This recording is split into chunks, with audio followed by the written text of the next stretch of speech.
बिहार के मधुबनी जिले के एक छोटे से गांव के लड़के आरव की 21 साल का था।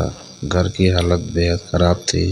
पिता बीमार, माँ सिलाई करते थे। दो छोटी बहनों की पढ़ाई की जिम्मेदारी उसे कंधों पर थी। 10वीं के बाद उसने पढ़ाई छोड़ दी और काम की तलाश में मुंबई चला गया। मुंबई पहुंचकर उसे समझ आया कि यहाँ रहना आसान नहीं। कभी होटल में बर्तन मांजने के काम किया, कभी गोदाम में सामान उठाया, लेकिन शरीर साथ नहीं दे रहा। तो एक दिन उसने सोचा, अगर बड़े घरों में काम मिल जाए, जिंदगी थोड़ी आसान हो जाएगी। वह जुहू के एक पास इलाके में दरवाजे खटखटाने लगा। लोग उसे शक की नजर से देखते हुए कोई डांट देता, कोई गेट से ही भगा देता। लेकिन उसी दिन उसकी हिम्मत किस्मत बदलने वाली थी। बड़े बंगले के बाहर जब एक घंटी बजा रहा था, तभी पीछे से एक कार के आकर रुकी। कार से उतरती 34-35 साल की एक महिला का नाम था नंदिता। नंदिता ने उसे ध्यान से देखा और पूछा, क्या चाहते हो? आरव ने झुककर कहा, मैडम काम चाहिए, कोई भी काम कर लूंगा। नंदिता मुस्कुराई, लेकिन उसकी आवाज में, मुस्कान में कुछ अजीब सा था। उसने कहा, अगर मैं कहूँ बहुत पैसे मिलेंगे, पर काम आसान नहीं होगा। आरव बोला, गलत काम नहीं करूंगा मैडम। नंदिता कुछ सेकेंड उसे देखती रही, फिर बोली, ठीक, तुम घर में काम करोगे, लेकिन यहीं रहना होगा। आरव मान गया।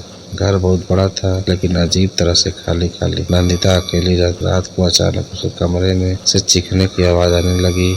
आरव डर गया, लेकिन उसने दरवाजा खोला। अंदर नंदिता बुरी तरह से कांप रही और चिल्ला रही थी, खुद को नोच रही, जैसे किसी भयानक डर में। आरव को समझ आया, यह कोई आत्मा नहीं, बल्कि गहरा मानसिक आघात। उसे याद आया कि उसकी गांव में एक स्वास्थ्य कार्यकर्ता के साथ काम करती थी और कई बार ऐसे मरीज देखे जिन्हें दौड़ पड़ते। उसने नंदिता को संभाला, पानी पिलाया, पूरी रात उसके पास बैठी। सुबह नंदिता रो पड़ी। नंदिता ने बताया, यह एक बड़े बिजनेस परिवार की इकलौती बेटी थी। कुछ साल पहले उसके माता पिता की एक हादसे में मौत हुई। उस हादसे में वह भी, और तब से उन्हें पैनिक अटैक और ट्रॉमा होने लगे। लोग उसे पागल कहने लगे। पति ने भी साथ छोड़ दिया। वह दवाइयाँ लेती थी, लेकिन अकेलेपन से हालत अब बिगड़ जाती थी। आरव ने कहा, मैडम, आपको डॉक्टर की सही मदद और किसी अपने की जरूरत। डर नहीं। उसे नंदिता को अच्छे मनोचिकित्सक के पास ले जाने की सलाह दी। धीरे धीरे इलाज शुरू हुआ। आरव हर अपॉइंटमेंट के साथ आता जाता, घर का ध्यान रखता, उसे अकेला महसूस नहीं होने देता। नवरात्र के दिनों में दोनों मंदिर भी गए,